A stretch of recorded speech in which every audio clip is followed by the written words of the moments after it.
She covers the Chicago Bulls for the Chicago Tribune. We welcome Julia Poe onto Hoopsology. Welcome, Julia. Thank you. Thanks for having me. Thanks for coming on to the show. The Bulls, as you can tell, I was wearing a sweatshirt, soft spot in my heart, and always looking just to have great insiders to just provide just great information just regarding what's happening in Chicago. And honestly, they're a team that I kind of been in conflict with because I think even before the season, just full disclosure, I've just been just disband this team, trade everybody, start over again. But I feel like this has happened within the last few years. Correct me if I'm wrong, where the Bulls will go on like kind of a great winning streak. You kind of get your hopes up, and it kind of, at least for me, reshapes my thinking in terms of what's going to happen with this team. So as of right now, the Bulls are 17 and 21. They've won two in a row. I just want to get your thoughts on this point of the season right before MLK Day. Have the Bulls met your expectations? Fall beneath them? Like, kind of what's your overall thoughts right now? Oh, man. I don't think this season has gone the way that anyone would have expected it to. There's some things that have gone exactly kind of to script of what I could have expected in terms of some of the flaws that this team had. There's other things like Kobe White's breakout year, like the way that this team actually is improving their 3-point volume that I did not really expect to be fulfilled to this level, especially at this point of the season. So it's been a little bit hit or miss. Like you said, I think that there are parts of this team that feel like an exact kind of perfect example of why to be patient, like Kobe, like Patrick Williams, some of those players. There's other parts like kind of the Zach LaVine project, just what that central three looks like, that are a really good example of why being patient sometimes does not garner different results. So I think it's a really interesting season, kind of a case study for a lot of different things that I think a lot of GMs around the league should be looking at and kind of learning from, hopefully starting with his actual Bulls front office, learning from some of those mistakes. So, do you think with Kobe and Patrick Williams, do you think that's enough to build the kind of the team around in terms of a lot of the trade rumors of getting rid of Zach LaVine, DeMar DeRozan's been thrown out there, like kind of removing from kind of the core of veterans to kind of a youth movement. Is Kobe and Patrick kind of the answer to that, or do you think they're more kind of support players? I think it's a really, really good start. I think, it's kind of piece by piece. They're in different places. Kobe's under contract, Patrick is not. So you kind of have to look at those two things. I think the growth that Kobe has gone through this year, part of it is singular to who he is as a person, as a player. Part of it is a reflection of some of the player development stuff that they've been working on, some of the kind of that infrastructure they've brought in. And so I think, like I said, it's a start. It's a really good foundation. I think you've got some really good pieces in there to build with.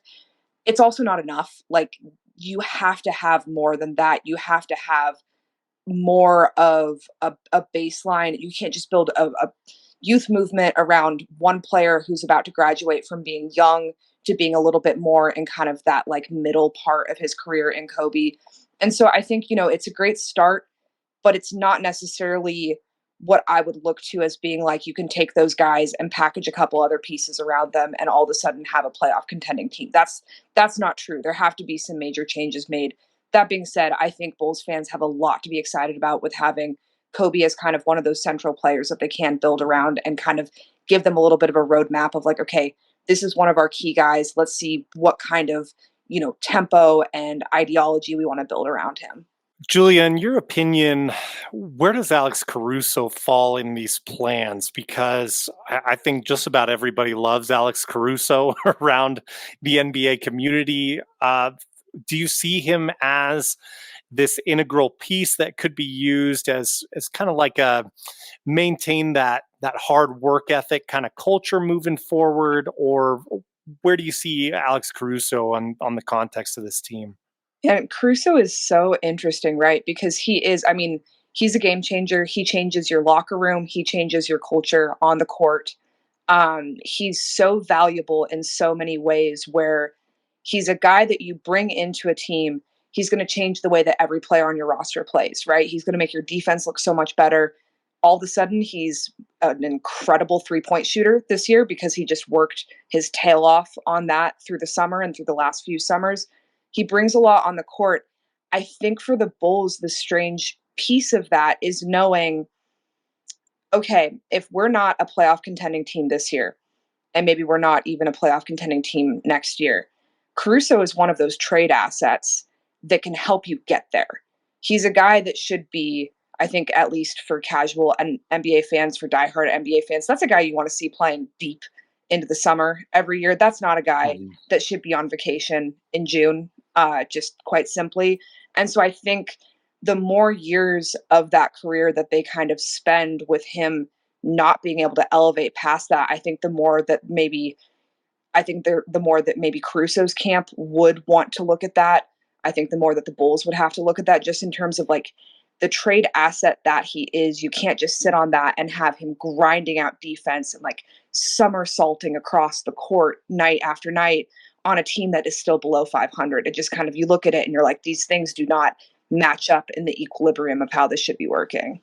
I'm always fascinated by teams like this that are kind of in your, 7 to 10 range. I mean, more recently, that's the play-in tournament range, but where you're kind of like caught in this limbo, like we have enough success on the court to keep things entertaining and interesting, Mhm. but realistically in our heart of hearts, like, yeah, probably not advancing unless we get a really, really lucky break, which just about every title run requires, probably not advancing deep into the playoffs. So do you see in terms of what you've witnessed before, do you have any indicators of where management feels about being in that location, and if they're looking to try and go all in and elevate beyond that, or if there is real sentiment and validity to what Justin alluded to earlier, like Mhm. is there any sort of desire for a fire sale, because some ownership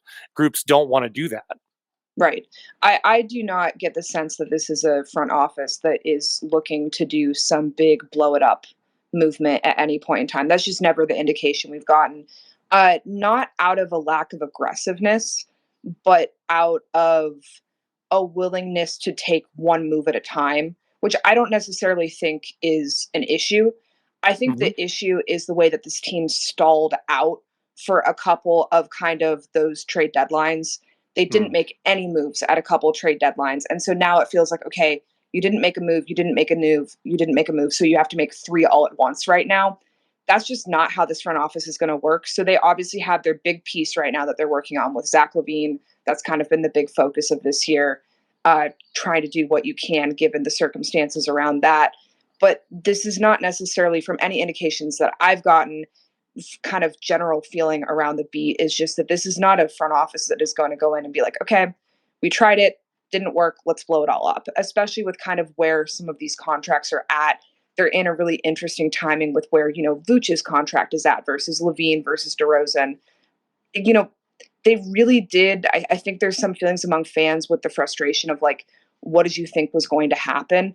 They legitimately thought that that central group was going to work. And you can criticize that decision and that expectation as much as you want to, but they wanted to make sure that they rode that out.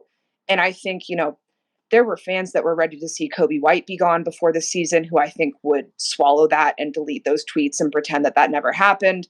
I think there's some of these players that, again, have really shown why patience is worth it. And I think that they're going to look back and be like, that was worth that. There's other situations where they were not, they were maybe a little bit too patient, but that doesn't mean that they're just going to immediately start rushing to try to kind of make up for that. There's still going to be a certain level of deliberate thinking and deliberate moves. They're not just going to get rid of, as far as I can tell at least, they're not going to get rid of Zach and DeMar at the same time and then go from there. They're going to work one variable at a time and see what is working and what's not working and kind of move through that, if that makes sense. The Zach LaVine component's very interesting, and I want to get your perspective on why he's been an all-star in Chicago. And I think on like the surface level, you see his stats, kind of wonder why doesn't it work, but you kind of watch it on the court, you kind of see, he's not may not be the right fit in Chicago. I'm just wondering from your perspective, since he's gotten there, why do you think he hasn't been able to be the leader on this team in terms of taking, the Bulls to the next level? Or do you think he's a scapegoat and he doesn't deserve that blame? Do you think it's kind of, not on him so much, but how the team is built around him? Yeah, definitely. I think it's like a many layered response to that. First off, Zach obviously is an incredible scorer, very good player. He has some visible weaknesses in his game. He has to lock in more on defense sometimes. That being said, he was one of the most high volume players on a team last year that was fifth in defense. So kind of have to level that out sometimes. I think the issue is that Zach was stuck in a situation here too long where he had to be the guy. And when you do that, you kind of get into, I think people will get a little lazy sometimes calling it like ISO ball or hero ball, but you get into a certain rhythm, a certain way that you approach offense. And then when you come in and you actually finally have the personnel to start doing a little bit more of this like assist first, fluid, spread the ball, get every kind of feed everyone eats that kind of offense. I think it's really hard to break out of that. It's kind of, a lot of people get stuck just in any type of work environment where you kind of get into that quagmire of like, this is who I've always been. How do I readapt around new personnel and new expectations? So I think it's a little bit of both. I think, Zach would be great as someone who can kind of work a little bit more off ball and have maybe some other players who are visibly expected to be the number one scoring guy, and he can play off of that and he doesn't have to be number one every night. So I think it's like a combination of all of those paired with an incredibly unfortunate injury timing this year. I mean, just the timing on that was just insanely unfortunate. Obviously, there was a lot of kind of questions surrounding that, and now he's having to work back from an injury at a really tough time ahead of the trade deadline. But I think it was kind of just a combination of things continuing to go wrong where he felt like he needed to be the guy and step up in a way that was kind of antithetical to what he was being expected to do with the rest of the offense, and then not having enough pieces around him. So it's a little bit of both. I still fully believe that he's going to be able to find success elsewhere, but it does seem like it's just stalled out a bit. Even, obviously he's fresh off an injury, but you just look at the last couple games back and he's just trying to figure it out in this offense, and it's really hard to tell if that's ever going to click. How is he reacting to the criticism and just kind of the overall feeling that like there's a vibe of him? Does people either A want him gone or just it's just not working out and they should just go their separate ways? Has it taken a toll on him mentally, or do you think he has some hope to kind of make it work in Chicago? Like, kind of what's the vibe? Do you think as best you can?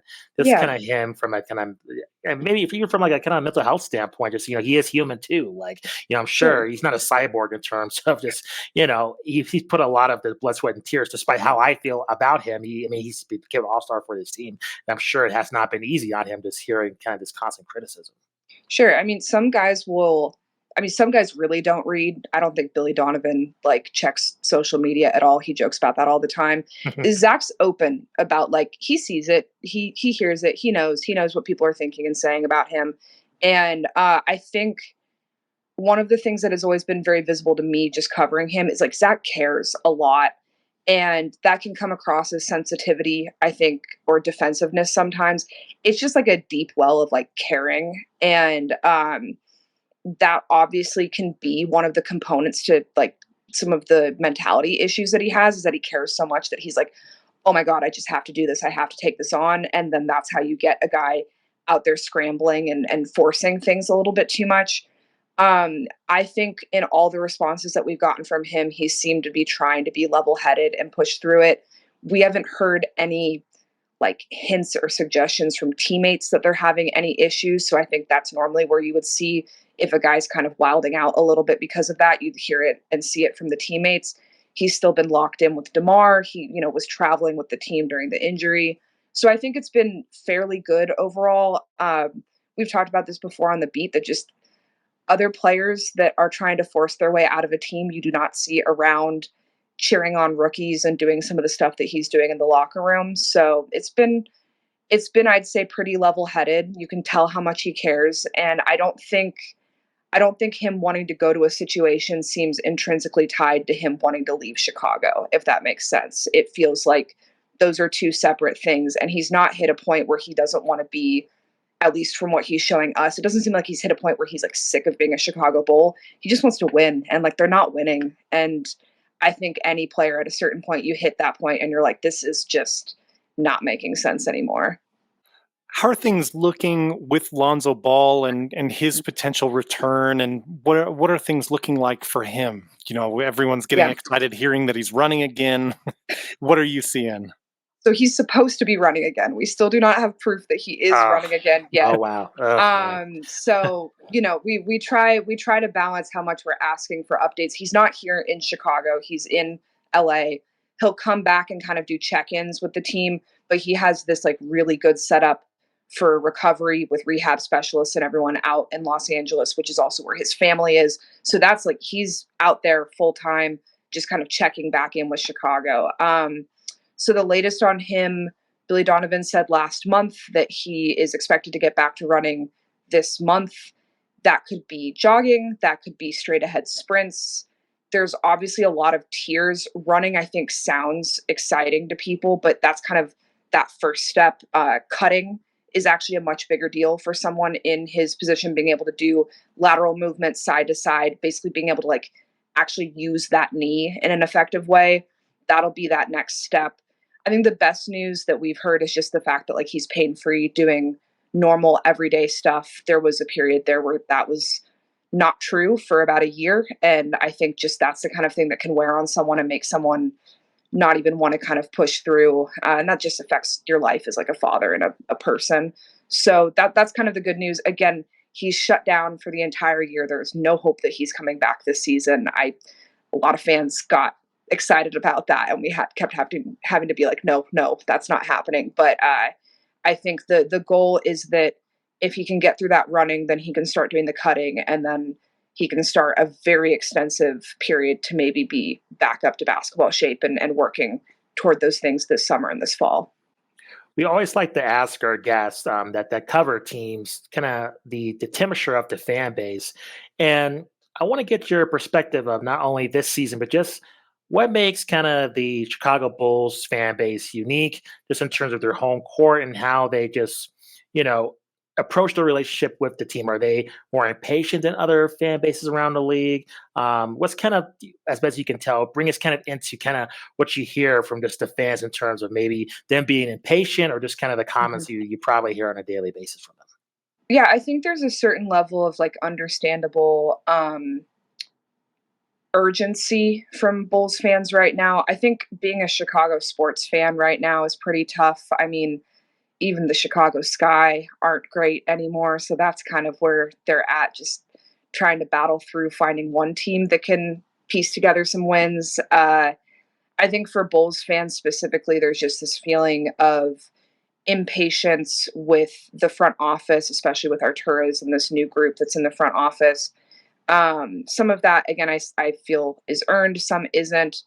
But I think there just is like a sense of urgency. They're doing a lot of the team's doing a lot of stuff, kind of leaning into nostalgia this year.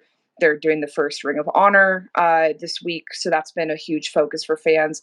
And I think as much as people love reveling in those memories and reveling in kind of the memory of the '90s, there's a lot of people. I mean, I even fall into this camp. I was born in '97, who like people that look back and they have no memory and no connection kind of with that era of the team.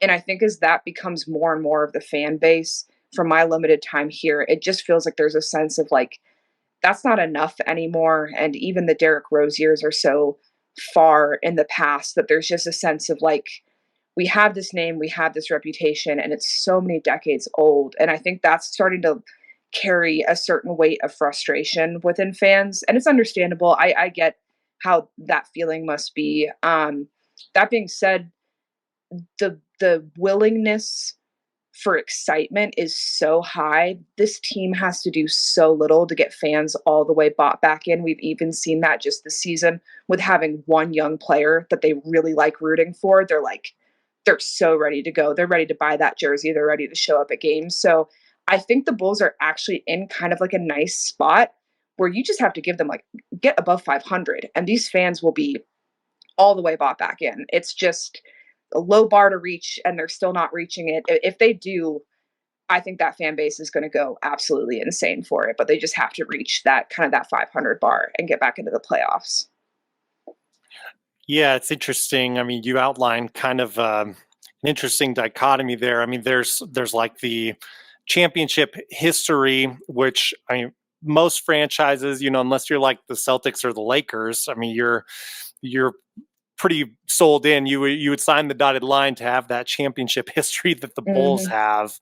I mean, comes with some high expectations, I would imagine, just from the casual fan in town or across the country. But then, this big undercurrent of diehard support that you just Mhm. mentioned.